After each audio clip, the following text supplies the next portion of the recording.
AJ Styles came back home this past Sunday at TNA's Slammiversary pay-per-view, but what exactly did he return to? The TNA that AJ Styles left in 2014 is by every measure completely different from the TNA we see now, and I'm not saying it's better or worse, it's just changed. So, with Slammiversary being a big beefy cornerstone of TNA's event schedule, today I want to look at the state of TNA and its WWE partnership and ask the question, has TNA lost itself? Now, I don't know about you, but I think TNA was pretty sick from 2005 to 2010. It might be the contrarian in me, but at that age, I craved something a little grittier. As you know, the WWE had an absolutely stacked roster at the time, but I got tired of the years-long Super Cena run, and after finding a late-night wrestling show on Spike TV in 2006 with the damn hexagon-shaped ring, I was hooked. TNA at the time, though, wasn't glamorous. It emanated each Thursday from the Impact Zone, a soundstage at Universal Studios in Florida. First acting as an extension of the NWA in 2002,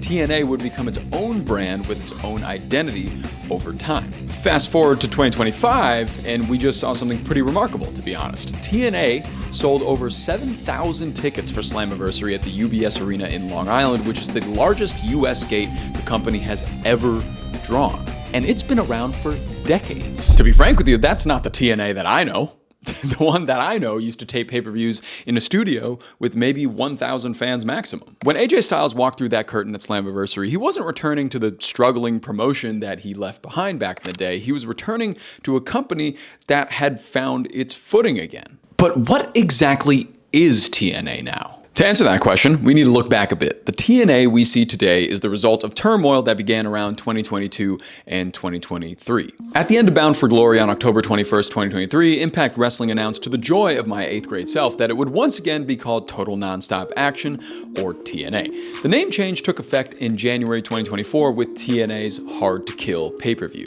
This wasn't just a cosmetic rebrand, although, I was pretty stoked about that. It was a statement. The company was ready to embrace its heritage again, the same heritage that made guys like AJ Styles, Christopher Daniels, and Samoa Joe. But then, in an absolutely boneheaded, goofy-ass move, Scott D'Amore was fired from his role as president of TNA by parent company Anthem on February 7th, 2024, just a month later.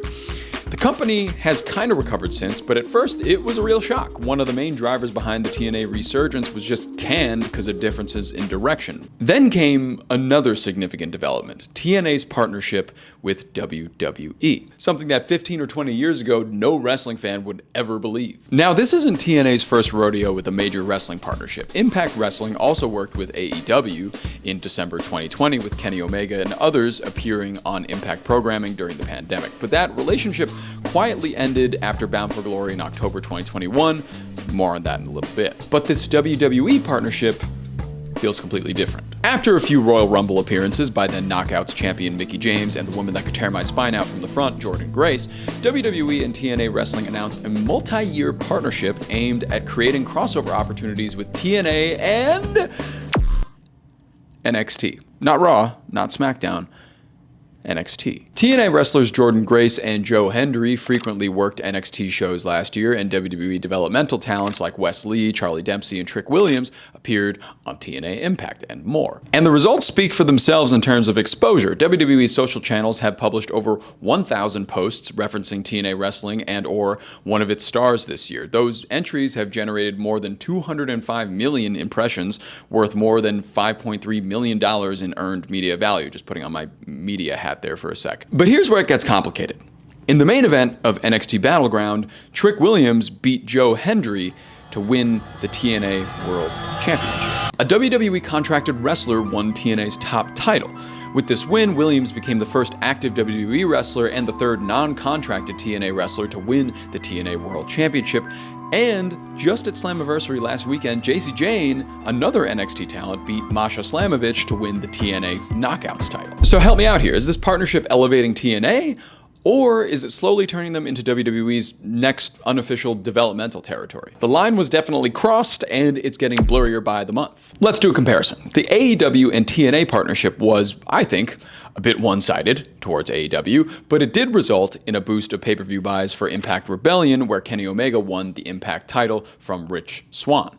in a pretty good match. WWE, though, has put TNA on an even higher stage, but perhaps at a greater price. On one hand, TNA added nearly 1.1 million new followers to its social media channels in the first 5 months of 2025, which is more than twice as many as it added over the last 5 years. That's undeniable growth that comes directly from the WWE association. But here's the thing. When your world champion is a WWE developmental talent, when most of your biggest matches on one of your biggest shows of the year, Slammiversary, feature NXT wrestlers, when your most talked about moments involve WWE crossovers and your talent slowly starts trickling over to the big boys' yard, at what point does TNA stop being TNA and start becoming NXT 2.0? The company is in a tug of war right now between exposure and absorption. So what does the future look like for TNA? Leadership, at least, is focused on finding a new TV deal to help with exposure and enable parent company Anthem Sports and Entertainment to bring in more sponsors and investors,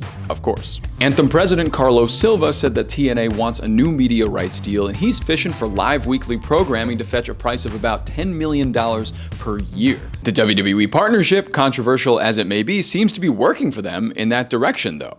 The unprecedented alliance has at least raised TNA's profile amongst casual wrestling fans, and I think that's pretty undeniable. But the real test will be whether TNA can maintain its identity while benefiting from WWE's machine.